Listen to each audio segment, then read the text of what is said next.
This is foam roll smash for the thoracic spine. What we're going to do today is show you a couple different ways that you can open up that thoracic spine, those 12 segments connected to your rib cage, and also work on rib mobility, where those ribs plug into the thoracic spine. So what we need here is a foam roll. We want it to be at least an inch, if not two, thick, in that we want to be off the floor a little bit as we get into this lying position. We're going to position this foam roll at the base of our rib cage.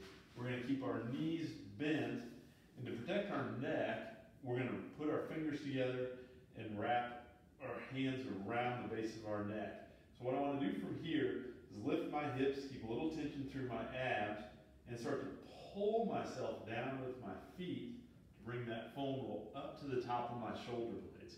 And what I'm doing here is just hunting for any stiffness that I feel through my back in all those 12 segments of my thoracic spine.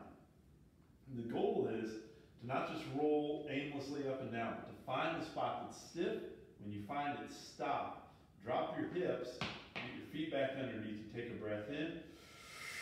And as you exhale, make sure you create some tension through your abs, but let your upper back extend over the roll. You want to try to keep that chin down as best you can. And then come back up, take another breath in. Exhale, get those abs engaged. And let that upper back extend over the roll. You want to stay at that until it starts to feel more comfortable. If it starts to feel worse, you're putting too much pressure on it, try to back off the pressure. Now the other thing we want to do, like we talked about in the intro, is make sure that we're addressing that rib mobility as it relates to its interface with the thoracic spine. So the way we do that is very simple. We keep the hips on the ground, and in the example I just used where I found a stiff segment, after I worked on extending back and forth and restoring that extension, I want to make sure I have rotation. The easiest way to do that is let your legs drop, your hips drop, rotate your upper body over to the side of the foam roll, come back to the middle, and do the same thing the other way. Keeping a little tension through your abs, making sure that you're judging side to side.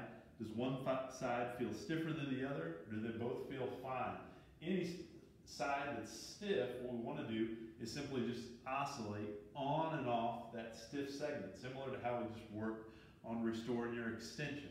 So we'll oscillate back and forth until we can take a full breath in that sideline position. Big breath in, and a full breath out. And we should be able to tolerate that without wincing, without clenching your teeth, or closing your eyes. So that's thoracic spine smash on the foam roll to restore extension and rotation.